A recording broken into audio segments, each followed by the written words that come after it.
लोकसभेच्या निवडणुकीची रणधुमाळी सुरू झालेली आहे। पहिल्या टप्प्याच्या प्रक्रियेची अर्ज माघारी घेण्याची सुद्धा प्रक्रिया पूर्ण झालेली आहे। राज्यामध्ये जी महायुती या लोकसभेच्या निवडणुकीला सामोरे जाते आहे, या महायुतीचा मुख्य उद्देश हा राज्यामधनं 45+ बहुमत हे माननीय पंतप्रधान नरेंद्र मोदी साहेबांना तिसऱ्यांदा प्रचंड मोठ्या मताधिक्यानं पंतप्रधान करण्यासाठी देणं, या एकाच उद्देशानं महायुतीतले सर्व पक्ष या ठिकाणी कामाला लागलेले आहेत।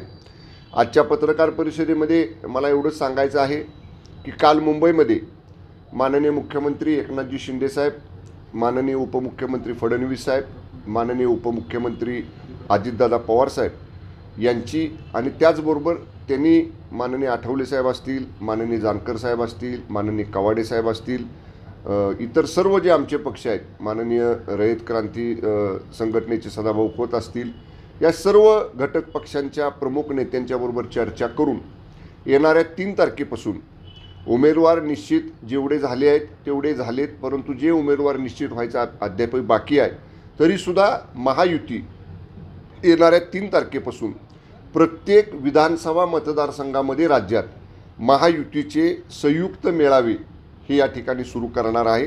आणि त्याची सुरुवात मी जिथं ठाणे जिल्ह्याला पालकमंत्री आहे त्या ठाणे जिल्ह्यात 3 तारखेपासून मी करतोय। अधिक सर्व मंत्र्यांना, महायुती सरकारमधल्या राष्ट्रवादी काँग्रेस पक्षाचे मंत्री, शिवसेनेचे मंत्री आणि भारतीय जनता पक्षाचे मंत्री, सर्व पालकमंत्र्यांना आपापले त्यांना जे जिल्हे दिलेले आहेत, म्हणजे पालकमंत्री म्हणून दिलेले आहेत, संपर्कमंत्री म्हणून दिलेले आहेत, त्या जिल्ह्यामध्ये या तिन्ही पक्षांच्या आणि महायुतीमधल्या सर्व घटक पक्षांच्या नेत्यांचा समन्वय साधून येणाऱ्या 8 दिवसामध्ये हे सर्व मेळावे निवडणुकीच्या पूर्वतयारीच्या अनुषंगानं सुरू करण्याच्या सूचना काल मुख्यमंत्री महोदयांनी आणि दोन्ही उपमुख्यमंत्री महोदयांनी दिलेल्या आहेत। महायुती ही भक्कम आहे, कुठल्याही जागेवरनं आमच्यामध्ये चढाओढ बिलकुल नाही। बहुतांशी 90% जागा वाटपाचं काम निश्चित झालेलं आहे। काही जागांवरती चर्चा सुरू आहे, जे माध्यमांमध्ये येते तिढा आहे, पेच आहे, अशी बिलकुल परिस्थिती नाही। आपण पाहत असाल माननीय मुख्यमंत्री महोदय दिवसातून एकदा दोनदा माननीय दोन्ही उपमुख्यमंत्र्यांशी भेटतायत, बोलतायत, मित्रपक्ष जे घटक पक्ष आहेत त्यांच्याबरोबर बोलतायत। ज्या मंत्र्यांवर समन्वय ठेवण्याची जबाबदारी दिलेली आहे हे सर्व मंत्री सर्व पक्षाच्या घटक पक्षाचे नेत्यांच्या बरोबर आम्ही संपर्कात आहे। कदाचित या 2च दिवसामध्ये या जागा वाटप जे आहे त्याच्यामधला योग्य सन्मानजनक मार्ग निघेल आणि सर्व जागांवरती कोण कुठं लढणार, कोण कुठला उमेदवार असणार या बाबतीतली निश्चिती होईल। ती होण्यापूर्वीसुद्धा वेळ दवडायचा नाही आणि त्याच्यासाठी हे संयुक्त मेळावे हे येणाऱ्या 3 तारखेपासून संपूर्ण राज्यामध्ये सुरू होत आहेत। मी स्वतः शिवसेनेच्या सर्व माननीय पालकमंत्र्यांच्या बरोबर मी स्वतः बोललेलो आहे। माननीय मुख्यमंत्री यांचा संदेश माननीय मुख्यमंत्रीसुद्धा त्यांच्याशी बोललेले आहेत आणि राष्ट्रवादी काँग्रेस पक्षाच्या मंत्र्यांच्या बरोबर प्रदेशाध्यक्ष राष्ट्रवादी काँग्रेसचे माननीय तटकरे साहेब बोललेले आहेत। भारतीय जनता पक्षाच्या मंत्र्यांच्या बरोबर भाजपचे प्रदेशाध्यक्ष बावनकुळे साहेब बोललेले आहेत।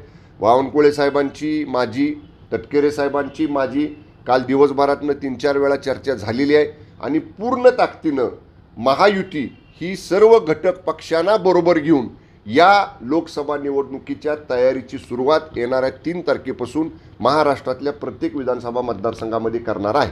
साहेब, तुम्ही म्हटलात की 2 ते 3 दिवसात हा पेज जो आहे जागा वाटपाचा हा सुटेल।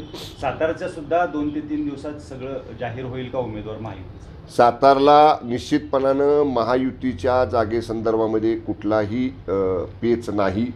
मी 2 दिवस मुंबईमध्ये होतो, या संदर्भात माझी माननीय मुख्यमंत्री महोदयांच्याबरोबर चर्चा झालेली आहे। काल स्वतः मी माननीय परवा दिवशीसुद्धा आणि कालसुद्धा मी स्वतः उपमुख्यमंत्री फडणवीस साहेबांना भेटलेलो आहे। माननीय अजितदादांच्याबरोबर माझी चर्चा झालेली आहे। जानकर साहेब या जिल्ह्यामधले आहेत, त्यांच्याबरोबर माझी चर्चा झालेली आहे। सातारा जिल्ह्यातल्या लोकसभा मतदारसंघातल्या जागेचा प्रश्न लवकरच या ठिकाणी पूर्णपणानं समाधानकारकपणे सुटेल। साहेब, तुम्ही सगळ्यात महत्त्वाचं म्हणजे मनोज जरांगे उमेदवार उभे करणार होते प्रत्येक जिल्ह्यामध्ये, मात्र त्यांनी आता हा निर्णय मागे घेतलेला आहे। सरकारनं सुटकेचा निश्वास सोडलेला आहे का? कारण हा मोठा अडचण निर्माण झाली असते. नाही, हे बघा, मनोजदादा जरांगे पाटलांना मी अनेक वर्षापासून ओळखतोय. त्यांची भूमिका ही केवळ मराठा समाजाला न्याय मिळाला पाहिजे, मराठा समाजाचं आरक्षण ही मिळालं पाहिजे याच्यासाठी उभा केलेलं त्यांचं हे आंदोलन होतं आणि त्यांच्या आंदोलनाला आता यश मिळालेलं आहे. स्वतंत्रपणे मराठा समाजाचा आरक्षणाचा प्रश्न हा माननीय शिंदेसाहेबांच्या नेतृत्वाखालच्या सरकारनं सोडवलेला आहे आणि त्याच्याबद्दल माननीय मनोज जरांगे पाटील दादांनी सरकारचं अभिनंदनसुद्धा केलेलं आहे. आता ठीक आहे, काही विचार त्यांच्या आंदोलनामध्ये सहभागी असणाऱ्या काही लोकांनी व्यक्त केली होती की मराठा समाजाचे उमेदवार उभा करूया, परंतु याच्यामुळं या आंदोलनाला राजकीय वळण लागायला नको. निवडणुकीत एखादी संघटना उतरते किंवा एखादा आंदोलनाची भूमिका घेणारे लोक उतरतात तेव्हा त्याला राजकीय वळण लागतं, ते लागायला नको. या समजूतदार भूमिकेनं, सामंजस्य भूमिकेतनं माननीय मनोज पाटील जरांगे साहेबांनी हा निर्णय घेतलेला आहे. आम्ही त्यांचं मनापासून स्वागत करतो. संभाजीनगरमध्ये मराठा क्रांती मोर्चाच्या ह्याच्यामध्ये राडा झालेला आहे, हे कशाचं घोतक आहे? कुठं? संभाजीनगर, औरंगाबाद. कधी? काल.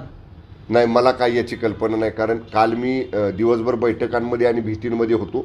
मला याची कल्पना नाही, परंतु काय झालं ह्याची थोडीशी माहिती घ्यावी लागेल आणि माहिती घेतल्यावरच बोललेलं योग्य होईल. साहेब, उद्धव ठाकरेंनी टीका केलेली आहे महायुतीवर, आमच्यावर आरोप करता, मग तुमचं काही बरं चाललेलं आहे का? आमच्या म्हणजे जागा वाटपावर थोडी खेचाखेच व्हायची, भाजपसोबत आमची युती होती तेव्हा सुद्धा अशीच खेचाखेच व्हायची असं त्यांनी म्हटलेलं आहे. आमचं चांगलं चाललंय, म्हणजे माननीय उद्धव ठाकरे साहेबांना कदाचित एवढ्या समंजस्यपणानं ह्या 48 जागांचा प्रश्न आम्ही सोडवलेला आहे याची कदाचित माहिती मिळालेली नसेल. त्यामुळे ठीक आहे, त्यांनी आमची जास्त चिंता करू नये. मी सुरुवातीलाच आत्ता पत्रकार परिषदेच्या सांगितलं आहे की आम्ही 48 पैकी 45 जागा जिंकण्याच्या उद्देशानं तयारीला लागलेलो आहे आणि 90% प्रश्न हा जागा बाबतीचा आमचा ऑलरेडी संपलेला आहे, चर्चेतनं सुटलेला आहे. एक 2-3-4 जागांवरती इकडे तिकडे चर्चा फक्त सुरू आहे. रस्सीखेच, चढाओढ, नाराजी, दुरावा असलं बिलकुल आमच्यात नाही. उलट आपण बघताय आता समोरच्या बाजूचं बोलण्याची मला आवश्यकता नाही, पण कुठला उमेदवार एखादा जाहीर केला तर तो आम्हाला न विचारता का केला, मग आम्ही तिथं प्रचाराला जाणार नाही. मग काही ठिकाणचे प्रचार थांबवावे लागले, काही ठिकाणचे मेळावे थांबवावे लागले. अशी तर वेळ महायुतीमध्ये नाही. मी आपल्याला सांगितलं, काल आमचा निर्णय झाला, काल सगळ्या नेत्यांच्या बरोबर मी स्वतः बोललो आणि उद्याच 1-2 दिवसाचा अवधी आम्हाला मेळावे घ्यायला पाहिजेत. 3 तारखेपासून सगळ्या विधानसभा क्षेत्रामध्ये महायुतीच्या सगळ्या लोकांना, म्हणजे पक्ष असतील, महिला आघाडी असेल, युवा आघाडी असेल, इतर सगळ्या ज्या आमच्या आघाड्या आहेत त्या सगळ्या पदाधिकारी, कार्यकर्ते, बूथपर्यंतच्या कार्यकर्त्यांना बरोबर घेऊन आम्ही हे मेळावे घेऊन कामाला सुरुवात करतोय. त्यामुळं जागा वाटपाची वाट बघत आम्ही थांबलेलो नाही.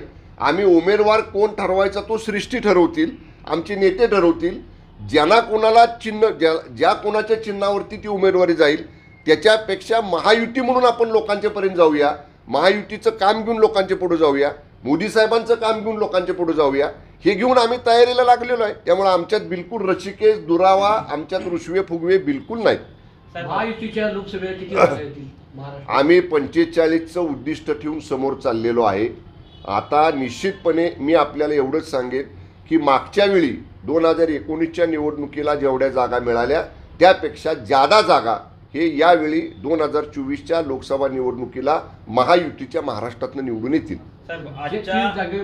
ज्या 3 जागा अवघड आहे त्या कोणत्या? अवघड म्हणजे सांगितलं 48 आहे, त्यातल्या 3 जागा कोणत्या त्या आधी सांगायच्या नसतात, मग समोरच्या लोकांना तुम्ही सावध करता. त्यामुळं मी आपल्याला सांगितले की 45 जागांवरती आम्ही निश्चितपणानं विजय संपादन करण्याच्याच भूमिकेतनं कामाला लागलेलो आहे. साहेब, आजची जी इंडिया आघाडीची रॅली आहे त्याच्यावर भाजपनं टीका केलेली आहे. त्यांचं एक पोस्टर रिलीज केलेलं आहे, ठग का मेला.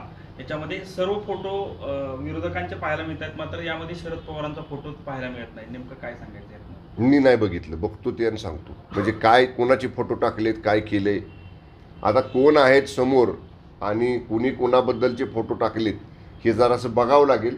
पण आमच्यावरती, महायुतीवरती टीका करण्यापेक्षा त्यांनी स्वतःच्या बरोबर असणाऱ्या लोकांकडं थोडंसं आजूबाजूला बघावं.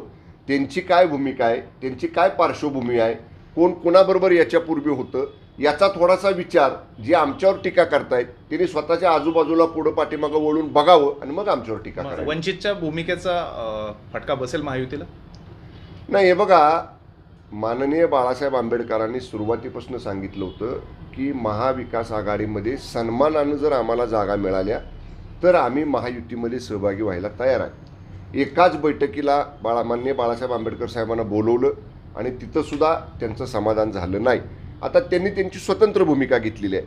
आता त्यांच्या भूमिकेचा कुणाला फायदा होणार, कुणाला तोटा होणार, हे जसं जसे निवडणुकीचा कालावधी पुढं सरकत जाईल, जसं जसं जनमत तयार होत जाईल, तसा तसा तो विचार आपल्याला या ठिकाणी करावा लागेल. पण मी एवढंच सांगेन, जर माननीय बाळासाहेब आंबेडकरांना सन्मानजनक भूमिका, सन्मानजनक तोडगा किंवा सन्मानपूर्वक जागा महाविकास आघाडीमध्ये मिळत नसतील तर त्यांचे जे समर्थक आहेत त्यांनी आता याचा विचार केला पाहिजे की आपण कुठल्या विचाराच्या बरोबर राहिलं पाहिजे. साहेब, अरविंद केजरीवाल जेव्हा मुंबईला आले होते तेव्हा लोकशाही वाचवणं किती महत्त्वाचं आहे याच्यावर चर्चा झाली होती आणि आत्ता सर्वत्र हुकुमशाही सुरू आहे असं उद्धव ठाकरे म्हणतात.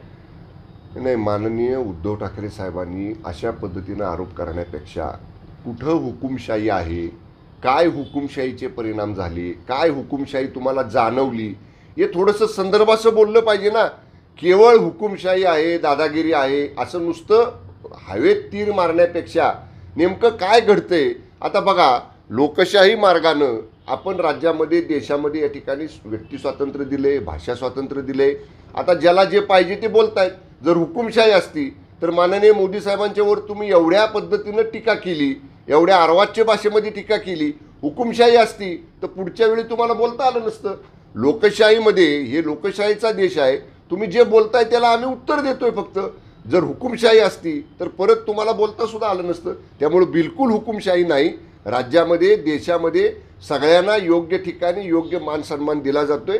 माझी एकच विनंती या निमित्तानं की राजकीय टीका टिप्पणी करताना आपण कुणाची व्यक्तिगत प्रतिमा मलिन करणार नाही, कुणाला व्यक्तिगत खालच्या थराला जाऊन बोलणार नाही, कुणाचा अवमान होईल अशा पद्धतीचं वक्तव्य आपल्याकडनं जाणार नाही. याची दक्षता आमच्यासारख्या लहान कार्यकर्त्यांपासून ते आमचं नेतृत्व करणाऱ्या सगळ्याच मोठ्या नेत्यांनी सुद्धा बाळगली पाहिजे. साहेब, महायुतीतील नेत्यांच्या म्हणजे त्यामध्ये उद्धव ठाकरे बोलतात की महायुतीतील काही तुम्ही आता उद्धव ठाकरे साहेबांचीच उत्तर मला विचारायला लागले. प्रश्न आले त्यामुळे तसं विचारतो. ठगांच्या केसेस मागे घेतल्या जातात, याचं बिंग फुटलं आहे. सगळ्यात लाभार्थी हा भाजप पक्ष आहे असं ते म्हणतात. या केसेसमध्ये महावियाचं उत्तम चाललं आहे असं पण ते म्हणतात. मग चालू दे ना, नांदा सौख्य बरे. आम्हाला त्यांच्या चांगलं चालण्याबद्दल, बरं चालण्याबद्दल, अति चांगलं चालण्याबद्दल आम्हाला काहीही म्हणायचं नाही. आणि मी एवढंच सांगेन, कुणाचे केसेस घेतल्या काढून, कुणाचे केसेस टाकल्या, या स्वतंत्र सगळ्या यंत्रणा काम करत असतात. त्यांना कायद्यानं, घटनेनं दिलेले स्वतंत्र अधिकार आहेत. एखाद्या बाबतीत जर तुम्हाला आक्षेप असेल, एखाद्या बाबतीत तुमची हरकत असेल, एखाद्या बाबतीत तुमचं ऑब्जेक्शन असेल, तुम्ही न्यायालयाचं दार ठोठावा ना. तुम्ही न्यायालयामध्ये जावा, न्यायालयासमोर तुमची बाजू मांडा, न्यायालयासमोर तुमच्या गोष्टी समोर करा.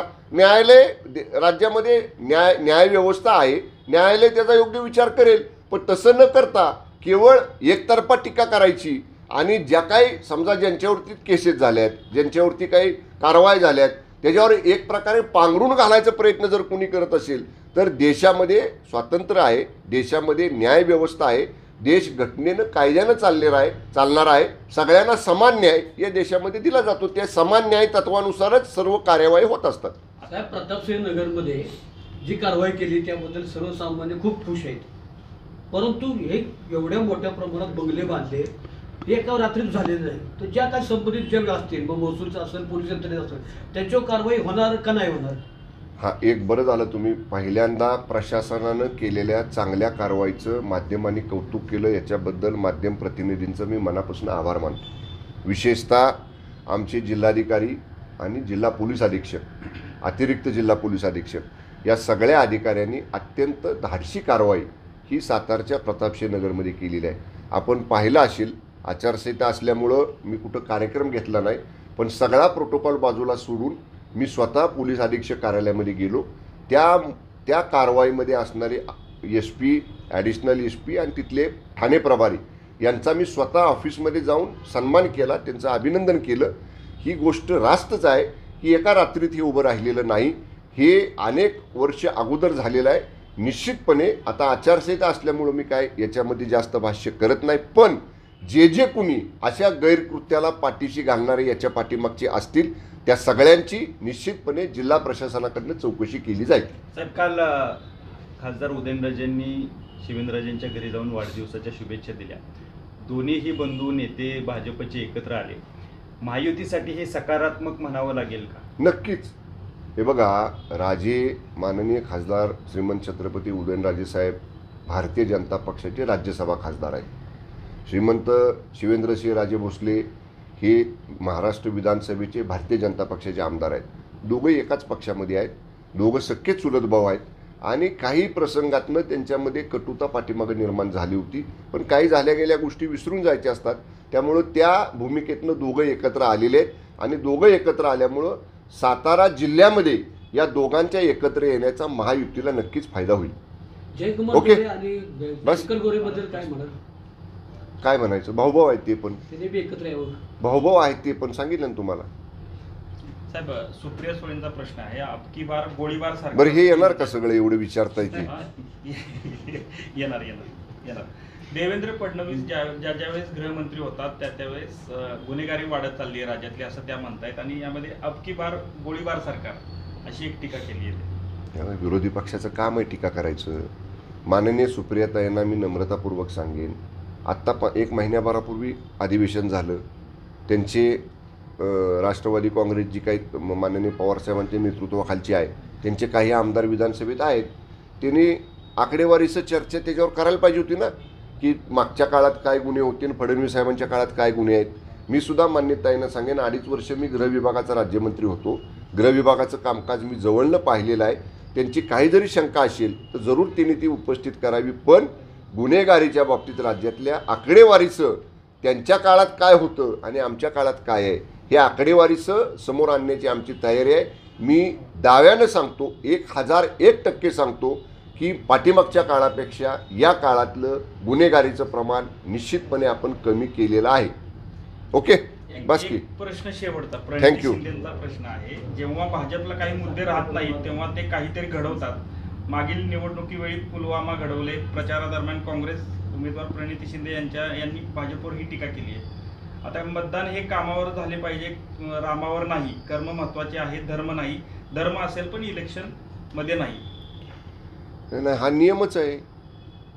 धर्मावरती मतं मागायची नाहीत, जातीवरती मतं मागायची नाहीत, हे नियमच आहे निवडणुकीतला. त्यामुळं धर्मावरती कुणीही मतं मागत नाही, जातीवरती कुणीही मतं मागत नाही. हे बघा, शेवटी प्रत्येकाला आपापला धर्म प्यारा आहे, आपापल्या धर्माबद्दल आदर आहे आणि धर्माचं जातीचं नाव समोर करून महाराष्ट्रामध्ये देशामध्ये कधीही मतं मागितली जात नाहीत. उलट अशा पद्धतीचं, आता जे काय मंदिराचा विषय काढला असेल, जे इतकी वर्ष रखडलेलं प्रभू श्रीराम मंदिराचा विषय होता, तो माननीय मोदी साहेबांच्या नेतृत्वाखालच्या सरकारनं सोडवला.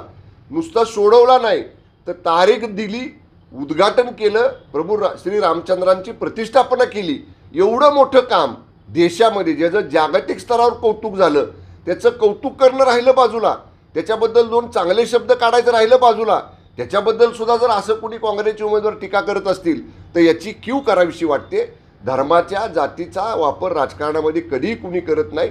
जे चांगलं काम केलेलं आहे त्याला चांगलं म्हणलं पाहिजे. आणि मी माननीय प्रणितीताईने एवढंच सांगेन की राम मंदिराचा जो विषय माननीय मोदी साहेबांनी सोडवला, त्याच्याबद्दल ज्या काय प्रतिक्रिया देशातनं उमटलेल्या आहेत, देशातील लोक जे परदेशात राहतात त्यांच्याकडनं ज्या उमटलेल्या आहेत, त्याचं थोडं अवलोकन माननीय प्रणितीताईंनी करावं. ठीक आहे, ज्यांना आता समोर पराभव दिसतोय त्या पराभवाची कारणं अगोदरच शोधायची, जेणेकरून पराभव झाल्यानंतर त्याचा आपल्याला उपयोग करता येईल. या भूमिकेतनं त्या बोलतायत. त्यांच्याकडे फारसं गांभीर्यानं लक्ष देण्याची आवश्यकता नाही.